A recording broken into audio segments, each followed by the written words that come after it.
ඔයා පණටත් වඩා ආදරය කරපු කෙනා ඔයාගෙන් දුරස් වෙලා ගිය එක ගැන ඔයා තාමත් හිතින් විඳවනවද? ඔව්, ඒ වේදනාව දරා ගන්න අමාරුයි තමයි.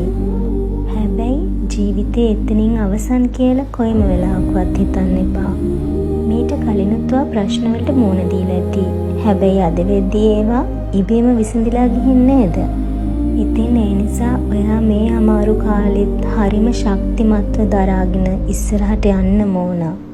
එයාව මතකට එන හැම වෙලාවෙම ඒ ගැනම හිත දුක් විඳින්නේ නැතුව ආයාසෙන් ඒ මතක අමතක කරන්න උත්සාහ කරන්න. එහෙම නැති වුණොත් ඒ පීඩනේ දරා ගන්න බැරුව විනාශ වෙලා යන්නේ ඔයාවමයි. ඉතින් උත්සාහ කරලා බලන්න. ටිකෙන් ටික ඔයාව සුවපත් කරගන්න. වෙන කෙනෙක් මත ඇපිලා ඔයාගේ ලස්සන ජීවිතේ නාස්ති කරගන්න එපා. පුළුවන් තරම් සතුටින් ඉන්න බලන්න.